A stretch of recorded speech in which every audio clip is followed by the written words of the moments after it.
എല്ലാവർക്കും നമസ്കാരം. ഞാൻ സരിതാ മഹേശ്വരൻ. ഇന്ന് ശ്രീമദ് വാൽമീകി രാമായണത്തിൻ്റെ ബാലകാണ്ഡത്തിലെ 50ാമത്തെ സർഗം നമ്മൾ ആരംഭിക്കുകയാണ്. 50 സർഗങ്ങളായി നമ്മൾ യാത്ര തുടങ്ങിയിട്ട്. ഓരോന്നിലും 23, 25, 30 അത്രയും ശ്ലോകങ്ങളാണുള്ളത്. ഏതാണ്ട് 1500-ൽ പരം ശ്ലോകങ്ങൾ നോക്കിക്കഴിഞ്ഞു. ഇവിടെ നമ്മൾ പറഞ്ഞു നിർത്തിയ കഥ, അഹല്യയ്ക്കും ഗൗതമനും വരങ്ങളൊക്കെ കൊടുത്തിട്ട് അവരുടെ ജീവിതം സാർത്ഥകമാക്കിയിട്ട് ശ്രീരാമനും ലക്ഷ്മണനും വിശ്വാമിത്രനും എല്ലാവരും കൂടിയിട്ട് മിഥിലയിലേക്ക് യാത്ര പുറപ്പെട്ടു എന്നാണ്. മിഥിലയിലേക്ക് തന്നെയാണ് പുറപ്പെട്ടത്. കുറേ കാലമായി യാത്ര തുടങ്ങിയിട്ട് പല കഥകളും പലതും പറഞ്ഞ് അങ്ങനെ അവസാനം അഹല്യയുടെ വൃത്താന്തം കൂടി പറഞ്ഞു തീർത്തിട്ടാണ് ഇനി ജനകൻ്റെ കൊട്ടാരത്തിലേക്ക് എത്തുന്നത്. നമുക്കാദ്യം 1ാമത്തെ ശ്ലോകം നോക്കാം. തതഃ പ്രാഗുത്തരാം ഗത്വാ രാമഃ സൗമിത്രിണാ സഹ വിശ്വാമിത്രം പുരസ്കൃത്യ യജ്ഞവാടമുപാഗമത്. തതഃ പ്രാഗ് ഉത്തരാം ഗത്വാ, അവിടെ നിന്ന് പ്രാഗ് ഉത്തര എന്ന് പറഞ്ഞാൽ, പ്രാഗ് എന്ന് പറഞ്ഞാൽ കിഴക്ക്, ഉത്തരം എന്ന് പറഞ്ഞാൽ വടക്ക്. അപ്പോൾ വടക്ക് കിഴക്ക് ഭാഗത്തേക്കാണ് അവർ സഞ്ചരിച്ചത്. ശ്രീരാമനും ലക്ഷ്മണനും വിശ്വാമിത്രനും കൂടിയിട്ട് വടക്ക് കിഴക്ക് ഭാഗത്തേക്ക് സഞ്ചരിച്ചിട്ട് പ്രാഗുത്തരാം ഗത്വ, ആര്? രാമ സൗമിത്രിണാ സഹ, ശ്രീരാമൻ സൗമിത്രിയോട് കൂടിയിട്ട്, മാത്രമല്ല വിശ്വാമിത്രനും ഋഷിമാരെല്ലാവരും ഉണ്ട്, അവരൊക്കെ കൂടി നടന്നിട്ട് വടക്ക് കിഴക്ക് ഭാഗത്തേക്ക് നടന്നിട്ട് അവസാനം എവിടെ എത്തി? വിശ്വാമിത്രം പുരസ്കൃത്യ യജ്ഞവാടം ഉപാഗമത്. വിശ്വാമിത്രനെയും മുമ്പിൽ നടത്തിക്കൊണ്ട് അങ്ങനെ നടന്ന് അവസാനം ജനകൻ്റെ യജ്ഞവാടത്തിലേക്ക് എത്തിച്ചേർന്നു. യജ്ഞവാടം എന്ന് മാത്രമേ പറയുന്നുള്ളൂ. ജനകൻ്റെ മിഥിലാപുരിയിൽ കൂടെയാണ് സഞ്ചരിച്ചത്. അവസാനം യാഗസ്ഥലത്ത് എത്തിച്ചേർന്നു എന്നാണ് 1ാമത്തെ ശ്ലോകത്തിൽ പറയുന്നത്. നമുക്ക് 2ാമത്തെ ശ്ലോകം നോക്കാം. രാമസ്തു മുനിശാർദൂലമുവാച സഹ ലക്ഷ്മണ സാധ്വീ യജ്ഞസമൃദ്ധിർഹി ജനകസ്യ മഹാത്മന. രാമന് ആ കാഴ്ച കണ്ടപ്പോൾ വളരെയധികം അത്ഭുതം തോന്നി. യജ്ഞവാടത്തിൽ ആ തുടക്കം, ആരംഭം എവിടെയാണോ യജ്ഞം ആരംഭിക്കുന്നത്, അല്ലെങ്കിൽ യജ്ഞശാല എവിടെ നിന്നാണോ ആരംഭിക്കുന്നത്, അവിടെ എത്തിയുള്ളൂ. അപ്പോഴേക്കും അതിൻ്റെ സമൃദ്ധി ശ്രീരാമൻ നോക്കി മനസ്സിലാക്കുകയാണ്. അതാണ് ഇവിടെ പറയണത്. രാമനാകട്ടെ സഹ ലക്ഷ്മണനോട് കൂടിയവനായിട്ട് മുനിശാർദൂലം ഉവാച, ആ ശ്രേഷ്ഠനായിട്ടുള്ള മുനിപുങ്കവനോട് ഇപ്രകാരം പറഞ്ഞു. എന്താ പറഞ്ഞത്? മഹാത്മന ജനകസ്യ സാധ്വീ യജ്ഞസമൃദ്ധി ഇതി ഉവാച. മഹാത്മാവായിട്ടുള്ള ജനകൻ്റെ യജ്ഞസമൃദ്ധി, യജ്ഞം ചെയ്യാനുള്ളതായ സമ്പദ് സമൃദ്ധി, അല്ലെങ്കിൽ യജ്ഞത്തിനോട് ജനകനുള്ളതായ ആഭിമുഖ്യം, അത് വളരെ കേമമാണ് എന്ന് ശ്രീരാമനും ലക്ഷ്മണനും കൂടിയിട്ട് വിശ്വാമിത്രനോട്, അല്ലെങ്കിൽ ശ്രീരാമൻ വിശ്വാമിത്രനോടും ലക്ഷ്മണനോടും ഒക്കെ ആയിട്ട് പറയാണ്, എന്താണ് ജനകൻ്റെ ഒരു സമ്പദ് സമൃദ്ധി. ഇത്രയും വലിയൊരു യാഗം നടത്തണമെങ്കിൽ നിസ്സാര ചങ്കൂറ്റമൊന്നും പോരാ. അതുപോലെ തന്നെ എത്ര പേരെ സംഘടിപ്പിക്കണം, എന്തെല്ലാം വിഭവങ്ങൾ സമാഹരിക്കണം, അതുപോലെ എത്ര കാലം അതിനായിട്ട് മാറ്റിവെക്കണം. ഇതൊക്കെ തയ്യാറാക്കി വച്ചിട്ടാണ് ജനക മഹാരാജാവ് യജ്ഞം ആരംഭിച്ചിരിക്കുന്നത്. അത് കണ്ടിട്ട്, ആ സമൃദ്ധി കണ്ടിട്ട് ശ്രീരാമന് അത്യന്തം അത്ഭുതം തോന്നി, വളരെ സന്തോഷവും തോന്നി. അതിനെ പറ്റിയിട്ട് മുനിപുങ്കവനായിട്ടുള്ള വിശ്വാമിത്രനോട് പറയുകയും ചെയ്തു എന്നാണ് ഇവിടെ പറയണത്. ബഹൂനീഹ സഹസ്രാണി നാനാദേശനിവാസിനാം ബ്രാഹ്മണാനാം മഹാഭാഗ വേദാധ്യയനശാലിനാം ഋഷിവാടാശ്ച ദൃശ്യന്തേ ശകടീശതസങ്കുലാഃ ദേശോ വിധീയതാം ബ്രഹ്മൻ യത്ര വത്സ്യാമഹേ വയം. നാനാദേശനിവാസിനാം ബഹൂനി സഹസ്രാണി ദൃശ്യന്തേ, അതാണ് പറയണത്.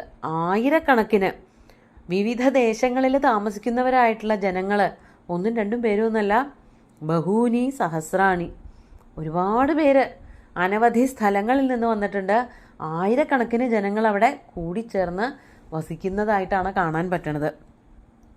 അതുപോലെ വേദാധ്യയനശാലിനാം ബ്രാഹ്മണാനാം ബഹൂനി സഹസ്രാണി, വേദാധ്യയനം നടത്തുന്നവരായിട്ടുള്ള, വേദം പഠിച്ചിട്ടുണ്ട്, വേദം പഠിപ്പിക്കുന്നുണ്ട്, ചൊല്ലുന്നുണ്ട്, അങ്ങനെയുള്ള ബ്രാഹ്മണർ, അവരുടെയും കൂട്ടങ്ങൾ ധാരാളമായിട്ട് കാണാനുണ്ട്. ധാരാളം ബ്രാഹ്മണരെ കാണാനുണ്ട്.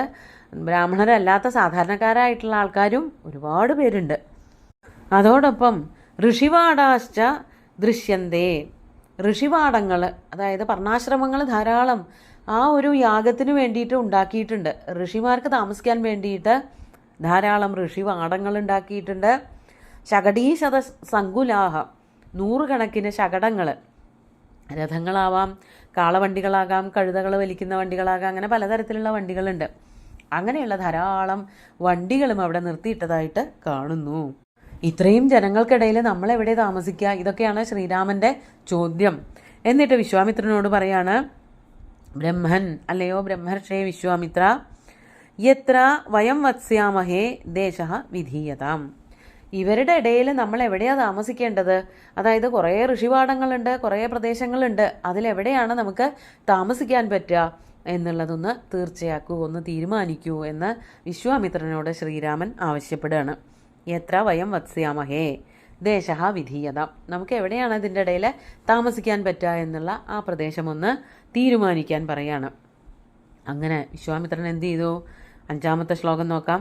രാമസ്യ വചനം ശ്രുത്വാ വിശ്വാമിത്രോ മഹാമുനി നിവാസമകരോദ്ദേശേ വിവിക്തേ സലിലാന്വിതേ. രാമൻ്റെ വാക്കുകൾ കേട്ടിട്ട് താമസിക്കണമല്ലോ, അതായത് പെട്ടെന്ന് അവിടെ വന്നിട്ട് അപ്പം തന്നെ പോകാനൊന്നും പറ്റില്ല.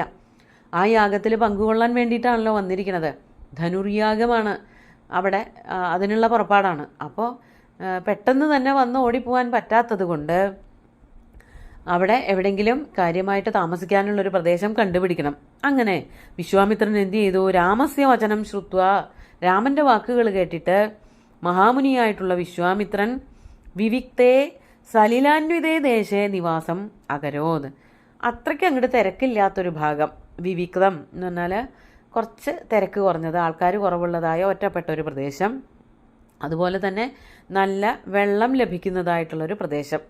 അവിടെ പാത്രങ്ങളോ അല്ലെങ്കിൽ ചെറിയ കിണറുകളോ ഒക്കെ എങ്ങനെയുണ്ട്, അതിലൊക്കെ ധാരാളം വെള്ളമുണ്ട്. അങ്ങനെയുള്ളൊരു പ്രദേശത്ത് ദേശേ നിവാസം അകരോത്, അവിടെ താമസിക്കാം എന്ന് ശ്രീരാമനോടും ലക്ഷ്മണനോടും അറിയിക്കുകയാണ് ചെയ്യുന്നത്. അങ്ങനെ ശ്രീരാമനും ലക്ഷ്മണനും വിശ്വാമിത്രനും മറ്റു മുനിമാരും ഒക്കെ അവിടെ വന്നിട്ടുണ്ട് എന്നുള്ളത് ജനക മഹാരാജാവ് അറിയാണ്. അപ്പോൾ എന്തുണ്ടായതെന്ന് പറയാം. 6-ാമത്തെ ശ്ലോകം കൂടി നോക്കാം.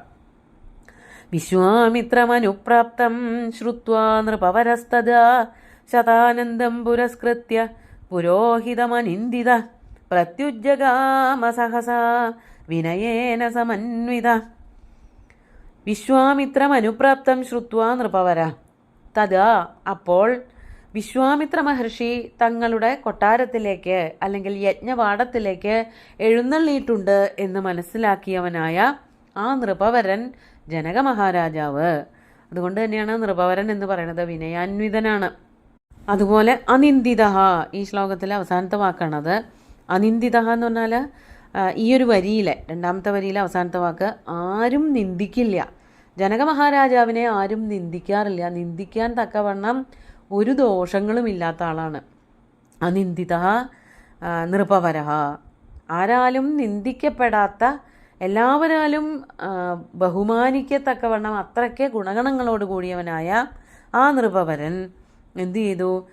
പുരോഹിതം ശതാനന്ദം പുരസ്കൃത്യ, അവിടുത്തെ പുരോഹിതനായ ജനക മഹാരാജാവിൻ്റെ പുരോഹിതനായിട്ടുള്ള ശതാനന്ദനെ മുൻപിൽ നടത്തിക്കൊണ്ട്, പുരോഹിതൻ എന്ന് പറഞ്ഞ വാക്കിന് അർത്ഥം അതുതന്നെയാണ്. പുരോഗാഹ എന്ന് പറഞ്ഞാൽ മുമ്പിൽ നടക്കുക, മുമ്പിൽ നടന്ന് നയിക്കുക എന്നൊക്കെ അർത്ഥം. അതായത് രാജാവിന് വേണ്ട ഉപദേശങ്ങളൊക്കെ കൊടുക്കുന്നവനാണ് ഉപദേഷ്ടാവ്, പുരോഹിതൻ. അങ്ങനെ ശതാനന്ദനെ മുൻപിൽ നടത്തിക്കൊണ്ട് അവിടേക്ക് വന്നു, ആ യജ്ഞവാടത്തിലേക്ക് വന്നു. പ്രത്യുജ്ജഗാമ സഹസ, വളരെ വേഗം തന്നെ വന്നു. വിശ്വാമിത്രൻ വന്നു എന്നുള്ള വാർത്ത എത്രയോ പെട്ടെന്ന് മനസ്സിലായി. വേഗം തന്നെ ജനക മഹാരാജാവ് തൻ്റെ പുരോഹിതനായിട്ടുള്ള ശതാനന്ദനെയും കൊണ്ട് ആ യജ്ഞവാടത്തിലേക്ക് വന്ന് വളരെ വിനയത്തോടു കൂടിയിട്ട് വിശ്വാമിത്രനെ ദർശിച്ചു. വിനയേന സമന്വിത സഹസാ പ്രത്യുജ്ജഗാമ. വിനയേന സമന്വിത, വളരെ വിനയത്തോടു കൂടിയവനായ ആ ജനക മഹാരാജാവ് വിശ്വാമിത്രനെ കാണാൻ വേണ്ടിയിട്ട് ശതാനന്ദനോടുകൂടി വന്നു എന്ന് പറഞ്ഞിട്ട് ഇവിടെ തീർക്കുകയാണ്. ഇനി എന്തൊക്കെയാണ് ബാക്കി ഉണ്ടാകുന്നത്, ജനകൻ എങ്ങനെയാണ് ഇവരെയൊക്കെ സ്വീകരിക്കുന്നത് എന്നുള്ളത് അടുത്ത ദിവസം നോക്കാം. ഇന്നത്തെ ശ്ലോകങ്ങൾ ഒന്നുകൂടി ചൊല്ലി നോക്കാം. തതഃ പ്രാഗുത്തരാം ഗത്വാ രാമः സൗമിത്രിണാ സഹ വിശ്വാമിത്രം പുരസ്കൃത്യ യജ്ഞവാടമുപാഗമത്. രാമസ്തു മുനിശാർദൂലമുവാച സഹ ലക്ഷ്മണഃ സാധ്വീ യജ്ഞസമൃദ്ധിർഹി ജനകസ്യ മഹാത്മനഃ ബഹൂനീഹ സഹസ്രാണി നാനാദേശനിവാസിനാം ബ്രാഹ്മണാനാം മഹാഭാഗ വേദാധ്യയനശാലിനാം ഋഷിവാടാശ്ച ദൃശ്യന്തെ ശകടീശതസങ്കുലാഃ ദേശോ വിധീയതാം ബ്രഹ്മൻ യത്ര വത്സ്യാമഹേ വയം. രാമസ്യ വചനം ശ്രുത്വാ വിശ്വാമിത്രോ മഹാമുനിഃ നിവാസമകരോദ്ദേശേ വിവിക്തേ സലിലാന്വിതേ. വിശ്വാമിത്രമനുപ്രാപ്തം ശ്രുത്വാ നൃപവരസ്തദാ ശതാനന്ദം പുരസ്കൃത്യ പുരോഹിതമനിന്ദിത പ്രത്യുജ്ജഗാമ സഹസാ വിനയേന സമന്വിത. അങ്ങനെ ജനകനെ ചിത്രീകരിച്ച ജനകൻ്റെ കഥ പറഞ്ഞു തുടങ്ങുകയാണ് ചെയ്തത്. വളരെ